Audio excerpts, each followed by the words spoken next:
thing here, but CHP did get these people into custody, and they've reopened lanes on the 91 freeway. We are going to have police activity basically through the Downey area here just east of the 710. The 91, we had some right lanes blocked westbound, and same situation here for the eastbound side. Looks like a carpool lane blocked westbound as well, but at least right now you are getting through. I would probably continue to avoid the area.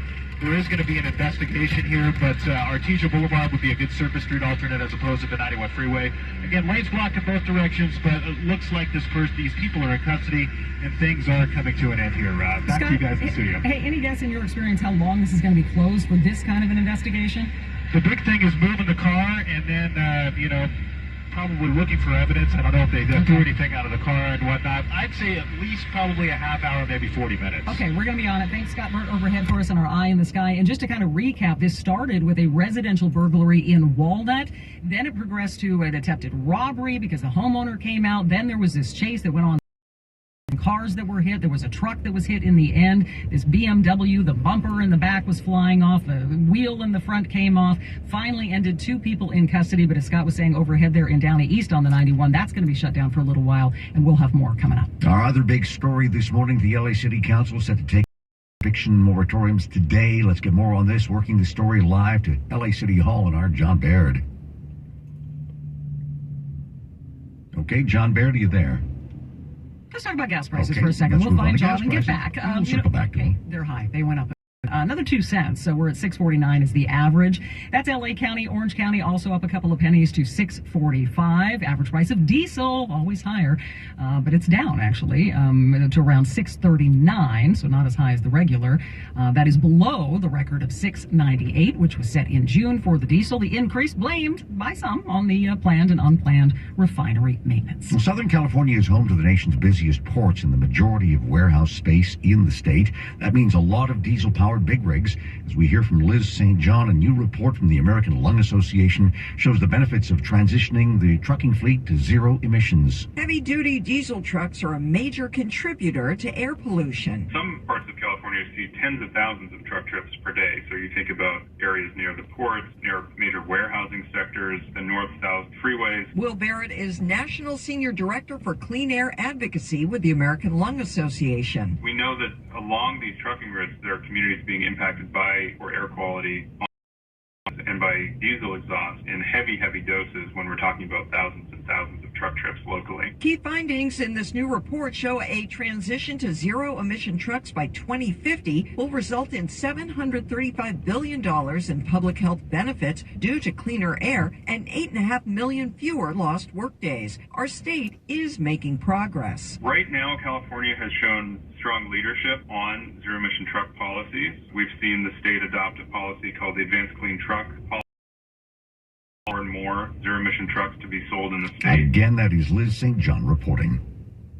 At LA City Hall this morning, they are talking about the eviction moratorium, how long it should last, demonstrations. And City Hall, we got more live from our John Baird. Meeting here in a short time and make noise in there too. The renters way too early to end the eviction moratorium in Los Angeles. They say they'll get kicked out. More people will end up homeless. Landlords say it's been way too long, that they've been getting crushed for 2.5 years of not collecting rent, and that this eviction moratorium has to end right now. The tenants say if you're going to do that, we need permanent protections first. But Chris and Vicky, City Council could decide to move forward and end this protection, the eviction moratorium, by February 1st. And you can bet they're going to hear about this today from both sides, and they're going to hear about it loudly.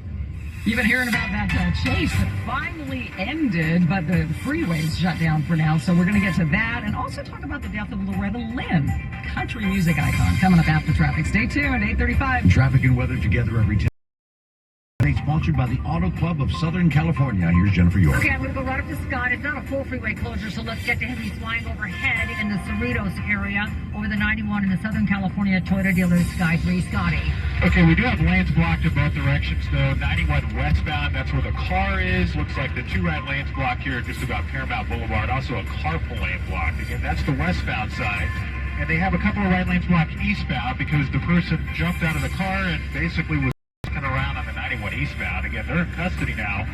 but a couple right lanes are blocked eastbound 91. So there is a backup there through the 710. You got heavy traffic in both directions here, basically through the Downey area on the 91. Again, I'd probably just avoid it altogether, maybe pick up Artesia Boulevard to get around this one. All right, I want to take a look at the drive on the 10 westbound. We've got a crash reported at the 110. They're saying it's 3 cars, the westbound side of the 10. You know, it's just heavy. I see it slow from the East LA interchange, and then you know what it does through the Mid-City area. It gets really heavy, heading all the way out towards Culver. Also, 10 westbound before the 605, there's a crash reported, and that is just slammed from Azusa. Westbound 60 is heavy from Azusa as well, heading over towards the Whittier Narrows area.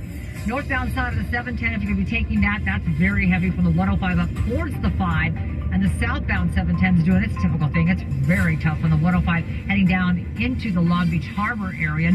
Outside of the 110, looks like we have some Caltrans working right before the 405. Sometimes they shut a lane, sometimes they block the transition road. It's tough to say exactly what's going on, but I can tell you this. The northbound 110 is heavy all the way back to PCH as you make your way up into Carson.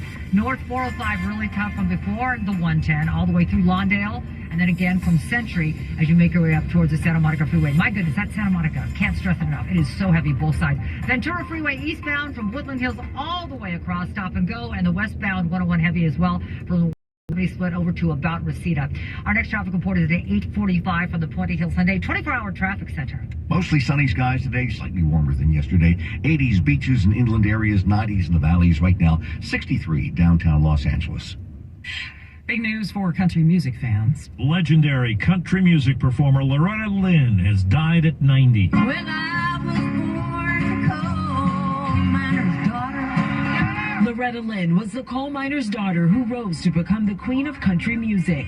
In a career that spanned more than half a century, Lynn always told it like it was. A gifted songwriter, she became a powerful voice for women, tackling controversial topics including alcohol, war, and sex.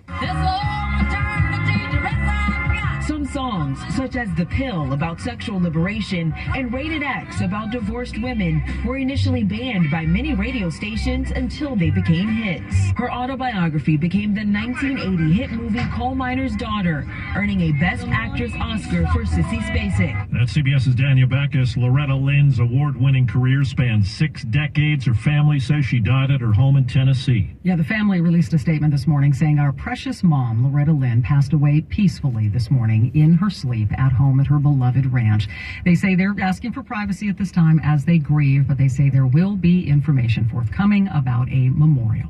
Well, Constant Wu is opening up about allegations of sexual harassment against a fresh off-the-boat producer. The actress became emotional as she talked with ABC News about what she went through and the impact on her mental health, revealing she even thought about taking her own life. I pulled myself over the balcony of my apartment building, and I was going to jump.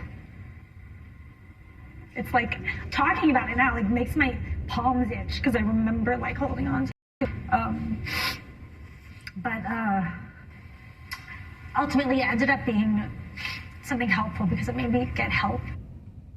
Wu wrote about the allegations along with the separate alleged date rape experience from a different man years earlier in her new book, Making a Scene. Director talking this morning about the flu shot. We do expect flu viruses to spread this fall and winter. And we know that flu vaccination remains the best way to protect yourself and your loved ones against flu and its potentially serious complications. Importantly, this flu season, we have updated our recommendations for adults 65 and older to receive one of 3 preferentially recommended flu vaccines. Yeah, we talked to Dr. David Agus about this morning, and I asked, well, when should you get the flu shot? Because some people are some other doctors have said maybe November, but he recommends that you get it now. We're in October, and he says it's best to just get it now, that flu shot. And the CDC director has said that it's safe to get the COVID shot, the booster shot if you want, and the flu shot at the same time. All right, we heard that chase for you, still issues with that and more, and our traffic team is on it for you. It's 8:40. Everyone, Al Roker here. As a guy with his own catchphrase, I appreciate if Smokey's only said, only you can prevent wildfires. But I'm filling in because there's a lot more to report. Like when there are parched or windy conditions out there, you gotta be extra careful with things like burning yard waste. After all,